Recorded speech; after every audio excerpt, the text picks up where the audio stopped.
نئی حکومت کی تقریب حلف برداری میں شرکت کی باقاعدہ دعوت دی گئی ہے، لیکن تقریب کی تاریخ کے بارے میں فی الحال کسی کو آگاہ نہیں کیا گیا ہے۔ کل طالبان کی جانب سے وادی پنجشیر میں مکمل کنٹرول کا دعویٰ سامنے آیا۔ اب پنجشیر کی مزاحمتی فورس کے ترجمان فہیم دشتی اس مقابلے میں ہلاک بھی ہوئے، جبکہ سابق نائب صدر امراللہ صالح اور احمد مسعود کے فرار کے جو بیٹے تھے وہ ابھی تک فرار یا لاپتہ ہیں، ان کے بارے میں کوئی مصدقہ اطلاع اویلیبل نہیں ہے۔ بہرحال آج افغان حکومت طالبان حکومت کا اعلان ہو گیا ہے، یہ ایک تاریخی اعلان ہے جو کہ آج کیا گیا ہے۔ مکمل طور پر وسیع البنیاد حکومت نہیں ہے۔ کابینہ اور اس حکومت کے کلیدی اراکین کا ہم تعارف حاصل کرتے ہیں، آپ کے ساتھ شیئر کرتے ہیں کہ یہ حکومت کن افراد پر مشتمل ہے۔ اس کے لیے ہمیں جوائن کر رہے ہیں پاکستان کے نامور سینئر صحافی، افغان امور کے ماہر ہیں مشتاق یوسف زئی، ہمارے ساتھ پشاور سے موجود ہیں۔ بہت بہت شکریہ مشتاق یوسف زئی صاحب۔ میں ایک ایک کر کے جاننا چاہوں گا، پہلے تو یہ فرمائیے گا کہ یہ جو طالبان رہبر شورا کے امیر ہیں ملا محمد حسن اخندزادہ، جو کہ عبوری وزیر اعظم ہوں گے، ان کی تعریف، ان کا تعارف کیا ہے؟ جی بہت شکریہ کامران خان صاحب۔ یہ اصل میں بہت لوگوں کے لیے ایک نیا نام ہے، اور 3 دن پہلے یہ خبر میں نے ہی بریک کی تھی کہ طالبان کے جو سپریم لیڈر ہے شیخ ہیبت اللہ اخندزادہ، انہوں نے خود یہ نامینیشن کی ہے، اور ملا محمد حسن اخند کا تعلق بھی قندھار سے ہے۔ قندھار ہی میں طالبان کی جو موومنٹ تھی بنی تھی، اور اس میں ملا عمر، عبید اللہ، ملا برادر، ملا محمد حسن اخند، شیخ ہیبت اللہ اخندزادہ، یہ بہت سارے نام تھے، اور یہ بہت ہی کلوزلی ان کے ساتھ ایک ساتھ کام کیا تھا۔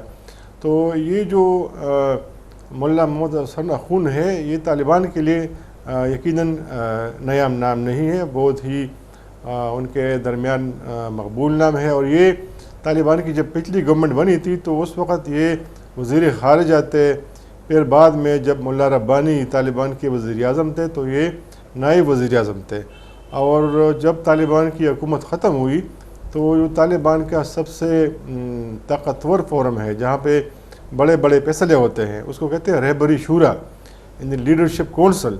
تو پھر ملا محمد حسن اخند کو اسی شورا کا ہیڈ اور امیر بنایا گیا، اور یہ بہت ہی بڑا فورم ہے، جس طرح میں نے ذکر کیا، سارے فیصلے اس کے تھرو ہوتے ہیں۔ جو مذاکرات ہوئے قطر میں تو سارے فیصلے اس جو شورا ہے اس کے پاس آتے تھے۔ پھر اس میں یہ ہوتا ہے کہ جو شورا فیصلے کرتی ہے، اس کے بعد یہ تمام تر فیصلے جاتے ہیں سپریم لیڈر ہے شیخ ہیبت اللہ اخندزادہ کے پاس۔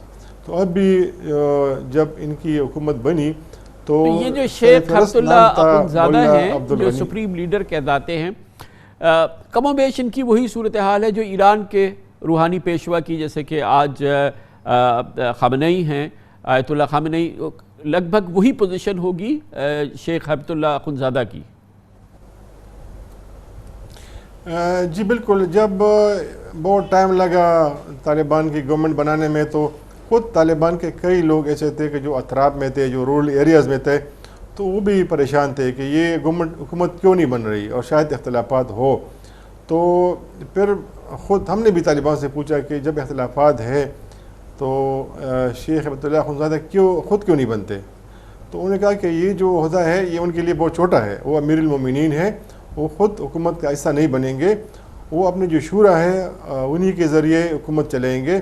اور پھر انہوں نے ان کو نامینیٹ کیا، ان کے پاس نام گئے تھے، جس طرح میں نے ذکر کیا کہ اور جو ممبران ہیں ان کا بھی حاصل کرنا۔ ایک بنیادی بات ذرا فرمائیے گا کہ نئے وزیر اعظم محمد حسن اخند جو ہیں، جیسے کہ کثیر طالبان کی ایک کنیکشن ہے پاکستان میں، انہوں نے تعلیم حاصل کی ہے، یہاں کے مدرسوں میں تعلیم حاصل کی ہے، یہاں ان کی رہائش رہی ہے۔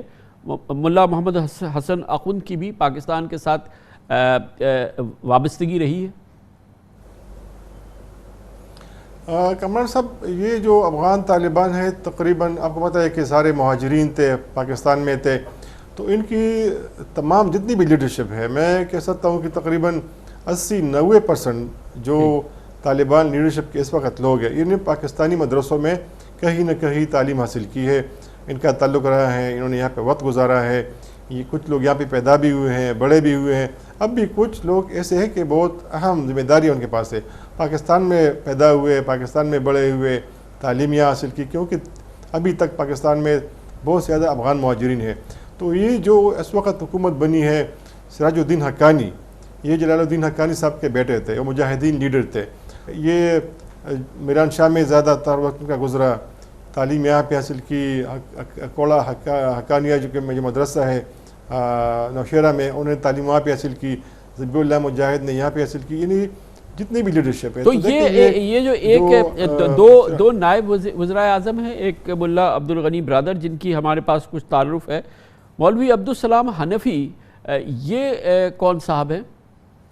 ان کا کیا تعارف ہے؟ یہ جن میں زیادہ تر لوگ جو اس حکومت کا حصہ ہے سوائے ملا یعقوب کے، جو کہ آپ نے ذکر کیا ملا محمد عمر کے بیٹے ہیں، صاحبزادے ہیں، ان کا بیک گراؤنڈ جو ہے ملٹری ہے. وہ بذات خود شیخ ہیبت اللہ اخندزادہ کے شاگرد بھی رہے ہیں، ان کے مدرسے میں پڑھے ہیں. باقی زیادہ تر لوگ علماء ہیں، ان کا بیک گراؤنڈ جو ہے وہ ریلیجس ہے. کچھ بہت کم ان میں ایسے ہیں کہ وہ ملٹری بیک گراؤنڈ رکھتے ہیں. یہ جو ملا امیر خان متقی ہے، یہ 27 سال کی عمر تھی کہ طالبان کو نے جوائن کیا تھا، اور یہ نہ کمانڈر ہے نہ عالم دین ہے. ان کا تعلق ہیلمند سے تھا، پھر چلے گئے تھے، یہ پکتیکا میں تھے، پھر چلے گئے تھے ہیلمند میں.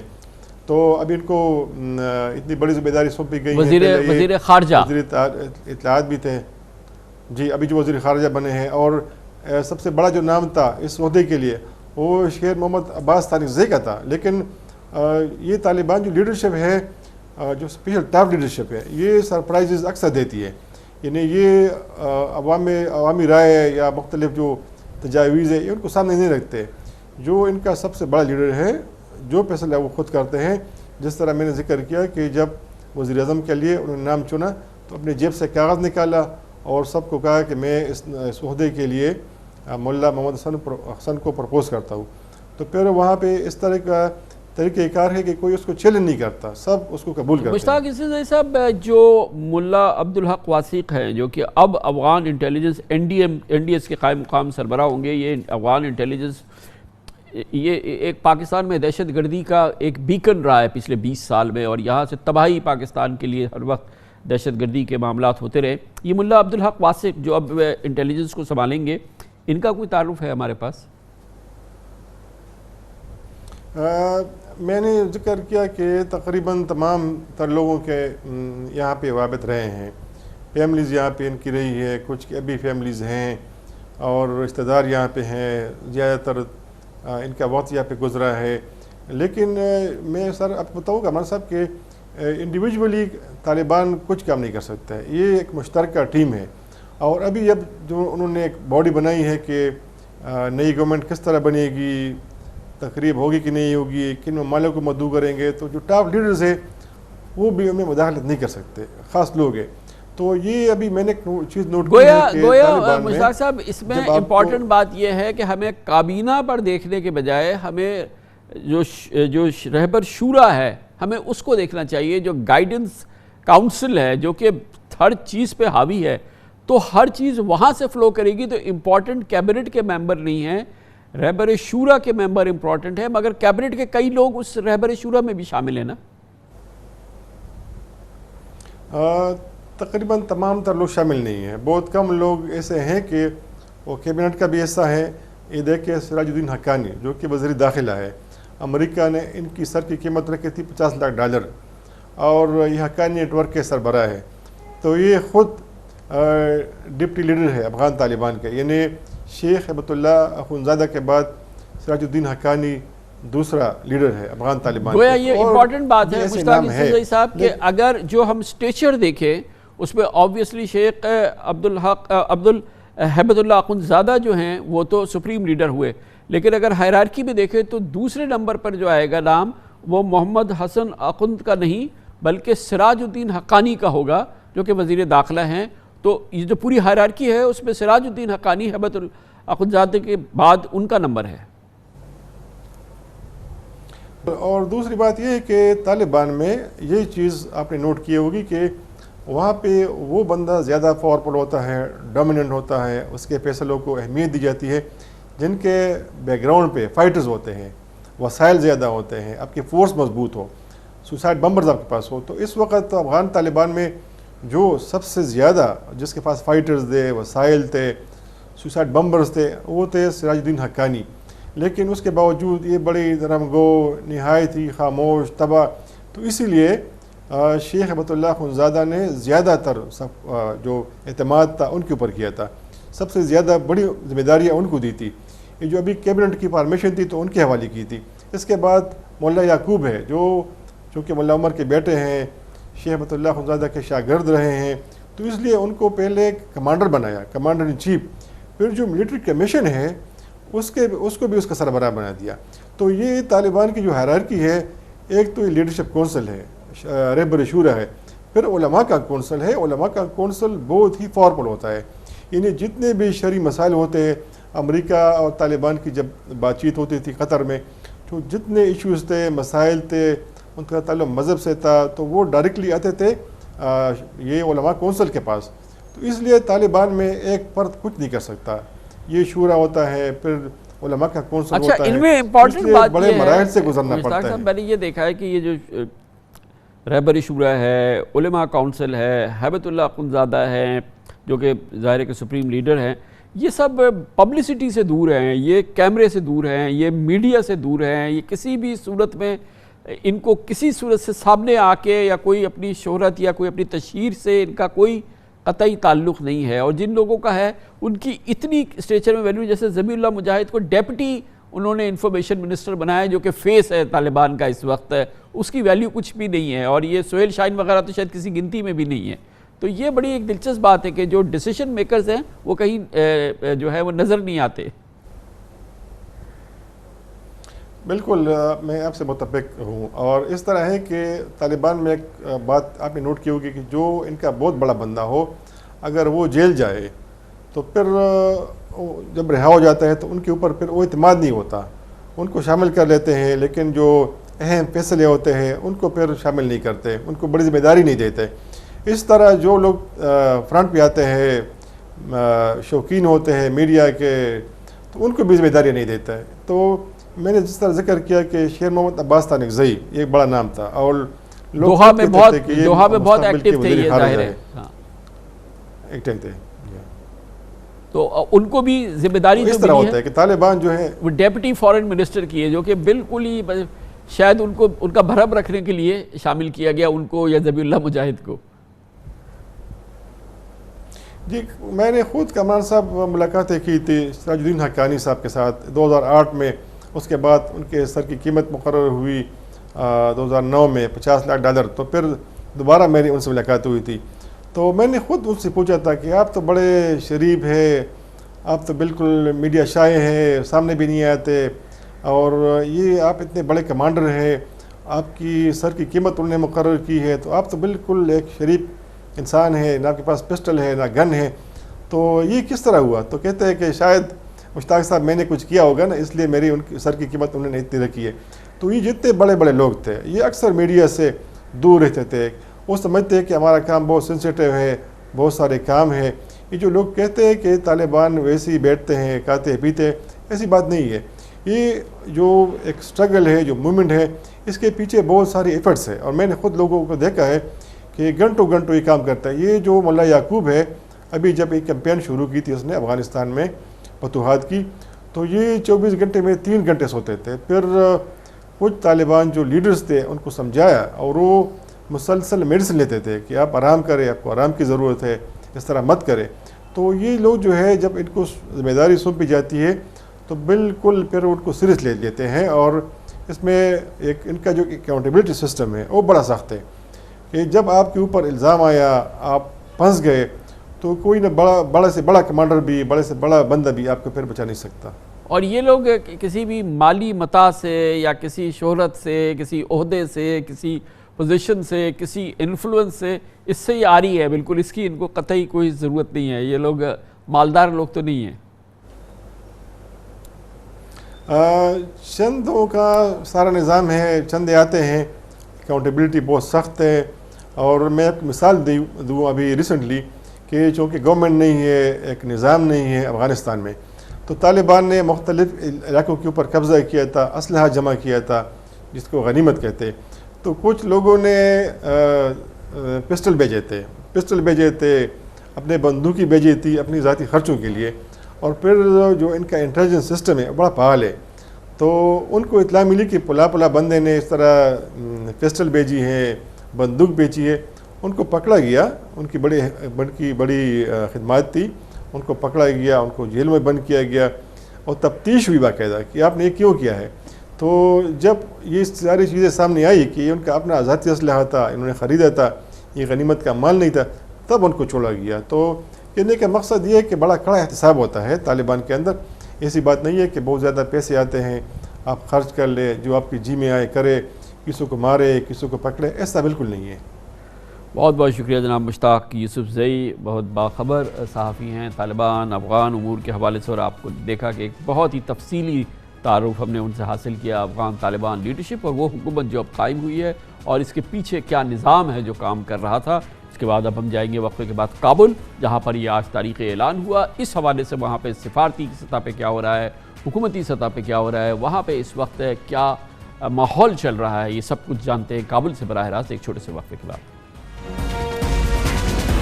تھوڑی دیر قبل طالبان نے نئی افغان حکومت کا اعلان کیا اور اس حوالے سے جو نئی حکومت کے اراکین ہیں، جو کلیدی لوگ ہیں، ان کا تعارف ہم نے آپ کو وقفے سے قبل دیا. یہ بہت اہم ڈیولپمنٹ ہے. اس میں مجموعی طور پہ ہم نے دیکھا ہے کہ یہ صحیح معنوں میں ایک وسیع البنیاد حکومت فی الحال نہیں ہے. اس میں ایک ازبک اور ایک تاجک نمائندہ شامل بتایا گیا ہے، مگر مجموعی طور پہ ایک پشتون حکومت ہے، طالبان حکومت ہے، اور اس میں دوسری اکائیوں کی بڑی شمولیت نہیں ہے. کسی خاتون کو بھی فی الحال کابینہ میں شامل نہیں کیا گیا ہے. اس پوری صورتحال پر کابل کی آج کی اس بڑی اہم ڈیولپمنٹ پر اور آنے والے دنوں میں کیا ہونے جا رہا ہے، اس پر بات کرنے کے لیے ہم براہ راست کابل جائیں گے، جہاں پر ممتاز سینئر صحافی علی مصطفیٰ ہمیں ایک بار پھر جوائن کر رہے ہیں. علی مصطفیٰ سینئر صحافی ہیں، ٹرکی کے نامور media network TRT world سے منسلک ہیں. بہت بہت شکریہ علی مصطفیٰ صاحب. تو حکومت کا اعلان تو ہوا، لیکن یہ ایک وسیع البنیاد حکومت، ایک انکلوسیو گورنمنٹ جو دنیا ڈیمانڈ کر رہی تھی یا جس کی خواہش رکھتی تھی، طالبان نے وہ فی الحال نہیں دی ہے. اس کی کوئی آج کلیریفیکیشن یا اس کے حوالے سے کوئی بات کی ذبیح اللہ مجاہد صاحب نے جب یہ آج وہ حکومت کا اعلان کر رہے تھے؟ انہوں نے یہ ضرور کہا کامران صاحب، پہلے آپ کو بہت شکریہ مجھے اپنے پروگرام پہ بلانے کا. ذبیح اللہ مجاہد صاحب نے یہ کہا کہ جی یہ انٹرم سیٹ اپ ہے، یہ حقیقی حکومت نہیں ہے ابھی، یہ مکمل حکومت نہیں ہے ابھی، اور اس کا یہ معنی ہے کہ پچھلے 3 ہفتوں سے ان کے اوپر اتنا پریشر چل رہا تھا طالبان کے اوپر کہ وہ حکومت کا اعلان کریں، اور وہ اس کشمکش میں مبتلا تھا کہ اگر نے یہ اعلان کر دیا تو یہ ہو جائے گا، انٹرنل ڈرفٹ آ جائے گی، اگر وہ کر دیا تو اس طرف چلا جائے گا. تو اس لیے انہوں نے ایک بہت ہی سیف پوزیشن لی ہے اور ایک انٹرم گورنمنٹ کا اعلان کر دیا ہے، جس کے اندر جو پرانا یعنی کندہار ونگ ہے، جیسے اپنا آپ کے اخند صاحب حسن اخند صاحب، ان کا نام بھی سامنے نہیں آیا تھا 2 ہفتے پہلے تک، ملا برادر ان کے ڈیپیوٹی ہوں گے. اسی طریقے سے ملا یعقوب جو ملا عمر کے بیٹے ہیں، وہ ان کو منسٹری دی گئی ہے ڈیفنس کی، ان کے ڈیپیوٹی کوئی اور رکھے گئے ہیں. اسی طریقے سے ستانک زئی صاحب کا نام دیا جا رہا تھا فارن منسٹری پوزیشن کے اوپر، لیکن ان کو ڈیپیوٹی لگا دیا گیا ہے. یہ تو ہو گیا علی مصطفیٰ صاحب، ابھی ہم نے اس کا پورا تعارف بھی کیا. میں اس کی پولیٹیکل امپلیکیشن دیکھنا چاہ رہا ہوں کہ اس میں ایک اطلاع یہ آئی ہے کہ ایک ازبک اور ایک تاجک کو شامل کیا گیا ہے. آپ اس کو کنفرم کریں گے، کیونکہ ہم ایگزیکٹلی نہیں سمجھ سکتے کہ کون صاحب ہیں اور کیا وہ واقعی ایک نستعلیقی ازبک و تاجک ہیں.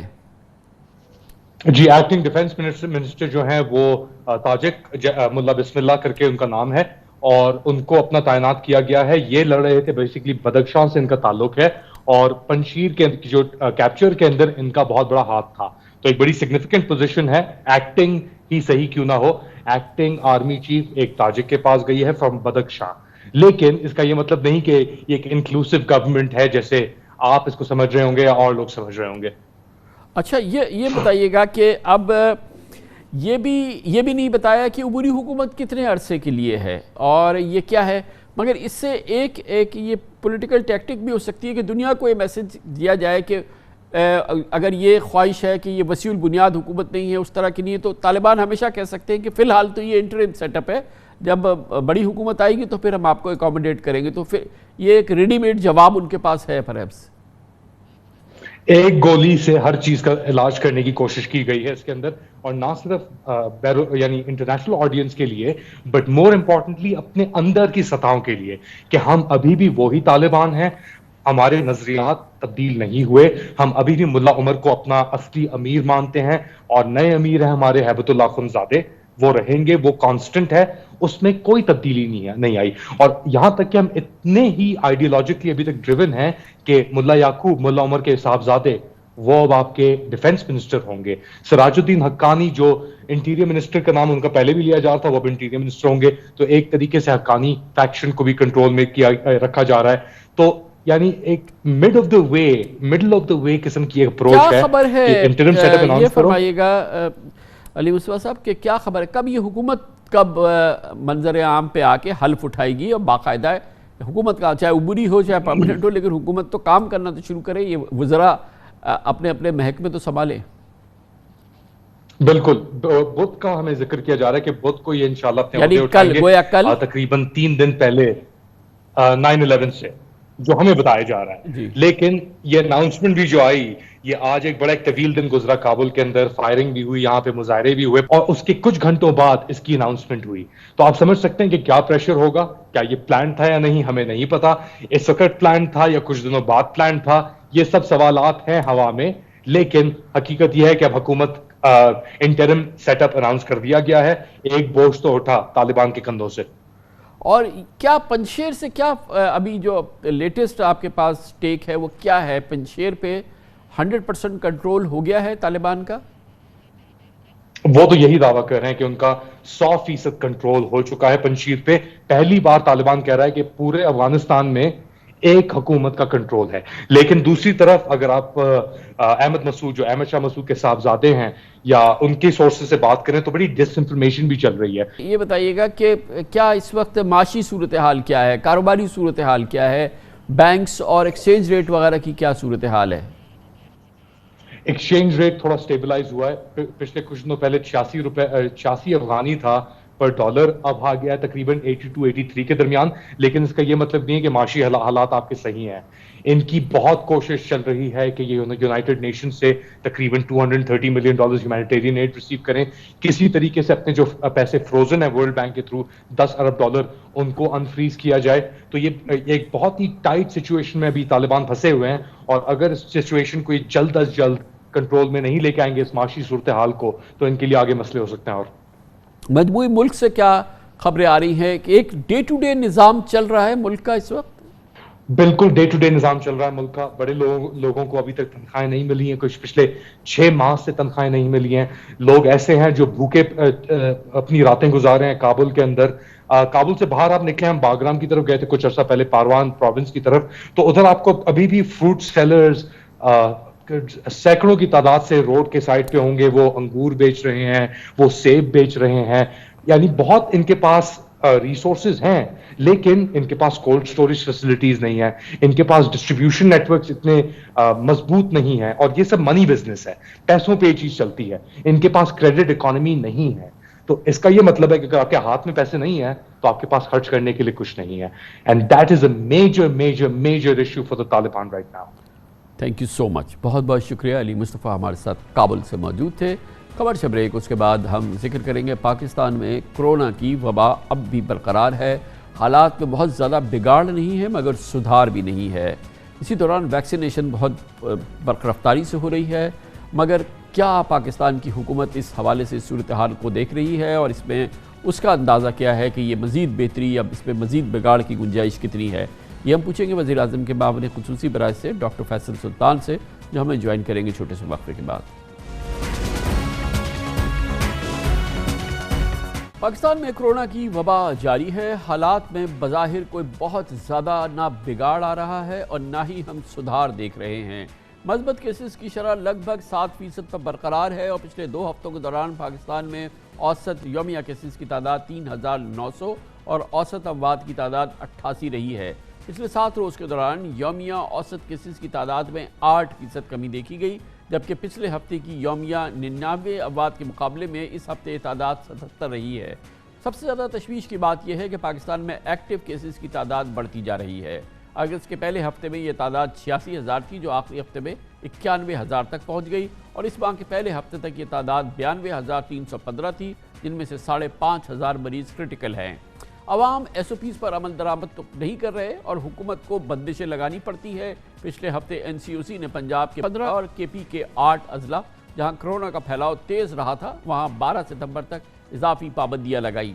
خوشائند بات یہ ہے کہ ملک میں ویکسینیشن کا عمل تیزی سے جاری ہے۔ ابھی تک 6,33,00,000 سے زائد افراد کو ویکسین لگ چکی ہے۔ این سی او سی نے احکامات جاری کیے ہیں کہ جن افراد کی دوسری ڈوز کا مقرر وقت ہو چکا ہے وہ میسج کا انتظار کیے بغیر کسی بھی سینٹر سے دوسری ڈوز لگوائیں۔ ملک میں 17 سال اور اس سے بڑی عمر کے طالب علموں کو بھی ویکسین لگائی جا رہی ہے۔ محکمہ تعلیم سندھ کے مطابق بغیر ویکسینیشن کالجز کے طلبہ کو داخلہ نہیں دیا جائے گا۔ طلبہ کلاسز بھی نہیں لے سکیں گے اور نہ ہی امتحانات دے سکیں گے۔ سول ایویشن 1 اکتوبر سے اندرون اور بیرون ملک فضائی سفر کے لیے مسافروں کو ویکسینیشن سرٹیفکیٹ لازمی قرار دے چکی ہے۔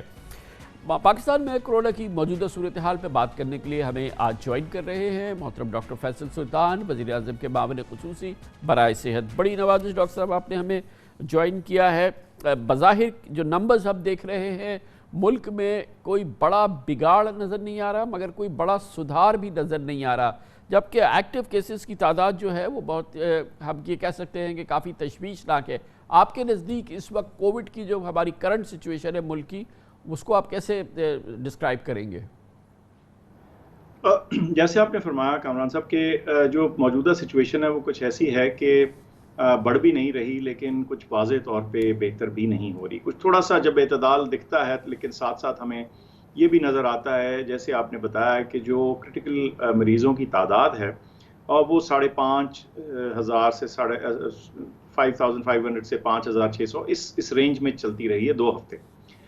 چنانچہ ایسی صورتحال میں آپ یوں کہیے کہ ہم جسے کہتے ہیں نا جب آپ لائن کے قریب ہوں تو اس کے بہت قریب نہیں کھیلنا چاہیے، تھوڑا سا مارجن اور سیفٹی رکھنی چاہیے۔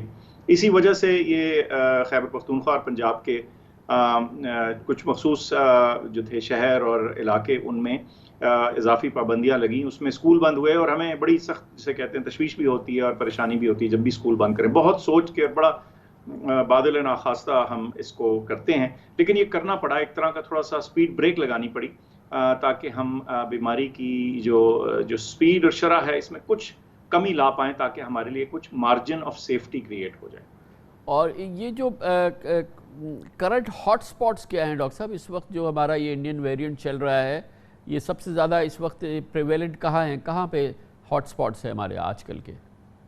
سارے جو بڑے شہر ہیں پنجاب کے ان کے جو نمبرز ہیں وہ زیادہ ہی ہیں۔ پشاور میں، لاہور، راولپنڈی یہ شہر جو ہیں ڈیفینیٹلی ان میں رہے۔ مردان میں جسے کہتے ہیں جو پازیٹیوٹی ہے وہ بھی ہائی رہی ہے۔ اسی طرح کچھ میرپور کے اندر بھی جو ہے نمبرز، حالانکہ وہاں ٹیسٹنگ بہت زیادہ نہیں ہوئی لیکن اس کی جو ہے شرح زیادہ رہی ہے۔ تو آپ نے دیکھا کہ یہ جو چوتھی ویو ہے، بلکہ میں آپ کو یوں بتاتا ہوں کہ جب تیسری ویو آئی تو اس کی جو ابتدا تھی وہ شمالی پاکستان سے ہوئی، یعنی پنجاب اور کے پی میں زیادہ کیسز تھے، پھر وہ بعد میں وہی جو تھی لہر تھوڑی کراچی تک پہنچی۔ اب یہ والی موجودہ لہر ہے اس کی ریورس ڈائریکشن تھی۔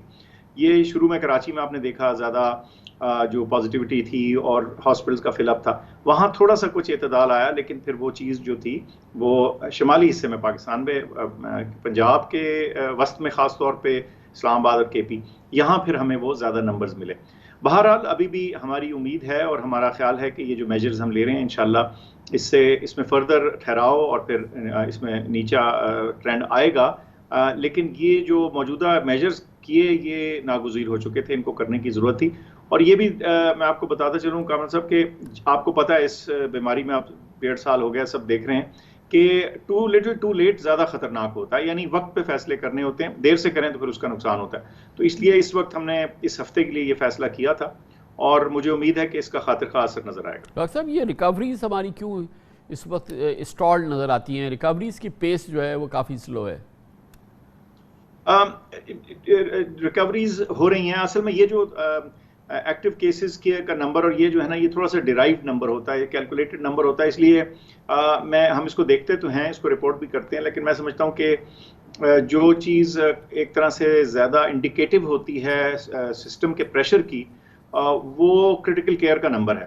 ایک تو وہ بڑی مستند سا نمبر ہے، وہ تقریباً 4,300 ہسپتالوں اور اداروں سے اس کا ڈیٹا آتا ہے اور وہ روزانہ کی بیسس پہ اپڈیٹ ہوتا ہے. تو میں سمجھتا ہوں کہ وہ زیادہ ایک ریلائبل نمبر ہے. سو پریشر ضرور موجود ہے لیکن ایسی بات نہیں کہ لوگ ریکور نہیں کر رہے, لوگ ریکور کر رہے ہیں. اور آپ دیکھ رہے ہیں کہ شرح اموات جو ہے اس میں بھی تھوڑی سی ایک معمولی سی شاید کمی آئی ہو گزشتہ ہفتے میں بنسبت اس سے پچھلے ہفتے کے. لیکن بہرحال آپ کو پتا ہے کہ جو ڈیتھس ہیں اس کے نمبر بعد میں زیادہ آتے ہیں. تو ابھی یہ ہفتہ جو ہے اس کو واچ کرنے کی ضرورت ہے. اس کے بعد ہی کچھ بتا پائیں گے کہ جو ایکچوئل ریکوری کا ریٹ ہے وہ ایگزیکٹلی کیا ہے. لیکن ایسا کوئی میجر فرق ہمیں نہیں دیکھتا. ہاں ایک چیز ہم دیکھ رہے ہیں کہ ینگر لوگوں میں ہم نے انفیکشن کا زیادہ سنا ہے اس دفعہ, اور کچھ اعداد و شمار بھی انڈیکیٹ کرتے ہیں کہ شاید تھوڑا سا پہلی ویوز کی نسبت جو نوجوان ہیں ان میں ہے. اور دوسری اس کی وجہ یہ بھی ہو سکتی ہے کہ اولڈر پاپولیشن میں اب ویکسینیشن جو ہے خصوصاً بڑے شہروں میں اس کی شرح بڑھ چکی ہے. تو جیسے آپ نے خود ہی ذکر کیا, اب ہم 17 سال سے عمر کے زیادہ جو بچے ہیں ان کو تو ویکسین شروع کر چکے ہیں, اور انشاءاللہ آنے والے دنوں اور ہفتوں میں ہم اس ایج لمٹ کو فردر ایج بریکٹ کو نیچے لے کے جائیں گے, اور 16 اور 15 تک بھی یہ جائے گی, اور انشاءاللہ ممکن ہے اس کے بعد ہم فردر بھی اس کو کنسیڈر کریں. تو اس وقت ذرا فوکس اس لیے پھر اسکولوں اور بچوں پہ زیادہ تھا. ڈاکٹر صاحب ابھی یہ ویکسینیشن جو تھی اس کا ہم ٹارگٹ کر رہے تھے کہ شاید سپٹمبر اینڈ تک ہم 100 ملین ہٹ کرے. ابھی ہم کوئی 6.5 کروڑ کے قریب ہیں, تو وہ جو ہمارا 100 ملین کا ٹارگٹ ہے وہ کہاں پر ہے اس وقت, کہاں کھڑا ہے؟ اور ہم نے اس میں بعض پیریڈ دیکھے ہیں ابھی پچھلے 2-3 ہفتوں میں کہ کافی لیک لسٹر رہی ہے ویکسینیشن. جی ہاں, ویکسینیشن میں یہ ہے کہ دیکھیے روز کے 10 لاکھ یعنی ملین سے زیادہ تو تقریباً ہر روز ڈوزز لگ رہی ہیں. ایک دن ایسا بھی تھا جبکہ 1.6 ملین کے قریب ڈوزز لگیں. سو ویکسینیشن چل رہی ہے اور اس کی پیس بھی اچھی ہے, لیکن ہم اس کو فردر تیز رکھنا چاہتے ہیں. بلکہ میں آپ کو آپ کے پروگرام کے ذریعے میں یہ بھی کہنا چاہتا ہوں کہ جو دوسری ڈوز ہے, سیکنڈ ڈوز ہے, اس پہ سستی نہ کیجیے, کیونکہ جو ہمارے اعداد و شمار ہیں وہ یہ شو کرتے ہیں کہ ایک ڈوز بھی کچھ پروٹیکٹ کرتی ہے, لیکن جو اصل پروٹیکشن ہے آپ کی فل ڈوز کے بعد آتی ہے, ماں سوائے کینسائنوں کے جس کی ڈوز ہی ایک ہے. تو اس صورت میں کئی دفعہ لوگ اس میں اگر سستی کرتے ہیں یا بھول رہے ہیں کہ چلو جی ایک ڈوز لگ گئی, کہیں ہمیں ویٹ نہ کرنا پڑے, ماں سوائے چھوٹے موٹے کوئی واقعات کے زیادہ تر جگہوں پہ ایڈیکویٹ یعنی کافی مقدار میں تمام ویکسینز موجود ہیں. آپ اپنی ویکسین کی جو دوسری ڈوز ہے ضرور جا کے لگوائیں. اگر اس کے 28 دن ہو گئے تو میسج آنے کا بھی انتظار نہ کیجیے. تو ہم سمجھتے ہیں کہ اس میسج کے ذریعے اور اس طریقے کے ذریعے ہم سیکنڈ ڈوز مکمل کر کے, اور جو ہمارا سال کے آخر کا ٹارگٹ ہے 70 سے 100 ملین کے درمیان کا, ہم تو اوریجنلی 70 کہتے تھے, انشاءاللہ آپ دیکھیں گے اس سے آگے جائے گا, وہ انشاءاللہ بالکل مکمل ہوگا اور اس میں کامیابی ہوگی. لیکن ہمیں لگاتار کوآپریشن کی ضرورت ہے, عوام کی طرف سے بھی, میڈیا کی طرف سے بھی, اور اس میں کسی قسم کے اگر لوگوں کو شکوک شبہات خیالات ہوں تو ضرور اپنے ہیلتھ پروفیشنل سے مشورہ کریں تاکہ بے خوف و خطر آپ ویکسین لگوائیں. ڈاکٹر صاحب ہماری جو کووڈ مینجمنٹ ہے اوور آل, اس کا اگر ہم ایک انڈیپینڈنٹ اور نیوٹرل اور ایک کریڈیبل اسسمنٹ دیکھنا چاہیں تو میرے خیال میں کہ جو ہمارے انٹرنیشنل اسسمنٹ ہے, جس میں خاص طور پہ UK کی جو ہماری اسسمنٹ ہے وہ بڑی امپورٹنٹ ہے. ہم اس کو کچھ بھی کہہ سکتے ہیں, لیکن بہرحال UK گورنمنٹ سمجھتی ہے کہ ہم ایڈیکویٹ ارینجمنٹ نہیں ہے ہمارے یہاں اور ایڈیکویٹ کنٹرول نہیں ہے, جس کی وجہ سے ہم اب بھی ریڈ لسٹ میں ہیں UK کی, جبکہ ہمارا خیال تھا کہ شاید ہم نہیں ہوں گے. ہم واقعی وہ نہیں کر رہے جو کہ ایک انڈیپینڈنٹ نیوٹرل کریڈیبل اسسمنٹ پہ پورا اترے, یا یہ کہ وہاں پہ کچھ پرابلم ہو رہا ہے یا ہماری کمیونیکیشن کا پرابلم ہے, کہاں ہم کھڑے ہیں اب؟ میں سمجھتا ہوں جی کہ یہ نیوٹرل یا فیئر اسیسمنٹ نہیں ہے. اس کی وجہ یہ ہے کہ ان کا ایک اپنا طریقہ کار ہے, ان کو حق ہے, ہم اس کو نہیں ڈاؤٹ کرتے. جیسے ہم اپنے ملک میں اپنے رولز اور سسٹم کو چلاتے ہیں, ظاہر ہے ان کو حق ہے. تو میں سمجھتا ہوں کہ جو انہوں نے میجرز اس پہ اڈاپٹ کرنے کی کوشش یا جو ان کے کنسرنز ہیں وہ اپنی جگہ, لیکن ہم نے ان کے کچھ اچھے جوابات اور کلیئر جوابات دیے ہیں. اچھی انگیجمنٹ ایک ہوئی ہے, تو ہمیں امید ہے, اور اگر ان کو کوئی ڈیٹا مسنگ تھا یا ان کو نہیں وہ سمجھ آ رہا تھا تو وہ بھی ان کو شیئر کیا. تو فی الحال میں آپ کو اتنا ہی بتا سکتا ہوں, لیکن میں نہیں سمجھتا کہ جو میجر جس کا ذکر کر رہے ہیں اس کو ہم کوئی ایک ٹچ سٹون یا ایک معیار سمجھ لیں آف اے نیوٹرل اسیسمنٹ. وہ ان کی جو بہت سارا فوکس ہے وہ ویریئنٹ انالیسس پہ ہے, اور شاید ہی کوئی ملک ہو ایسا جو اس لیول کا ویریئنٹ انالیسس کر رہا ہو جیسے UK کر رہا ہے. امریکہ بھی اس لیول کا نہیں کر رہا, ان سے تقریباً 1/5 کر رہا ہے. اس طرح چائنا اس سے بھی فردر کم کر رہا ہے, اور بہت سے ایسے ممالک موجود ہیں جو ان کی ریڈ لسٹ پر نہیں ہیں اور ان کی ویریئنٹ انالیسس جو ہے وہ ہم سے بھی 1/6 ہے. تو اس لیے میں سمجھتا ہوں کہ یہ کنسسٹنٹ رول نہیں اپلائی ہو رہا. لیکن بہرحال اس کے بارے میں اتنا ہی میں کہوں گا کہ ان کے ساتھ ایک بڑی ایکٹیو اور ڈائریکٹ انگیجمنٹ جاری ہے اور امید ہے کہ اس میں کوئی بہتری آئے گی. بہت شکریہ ڈاکٹر فیصل سلطان ہمارے ساتھ موجود تھے، وزیر اعظم کے معاون خصوصی برائے ہیلتھ. اس کے ساتھ ہی ہمارے آج کے پروگرام کا اختتام ہوتا ہے. کل آپ سے پھر ملاقات ہوگی انشاءاللہ. کل تک کے لیے کامران خان کو اجازت. اللہ حافظ و ناصر.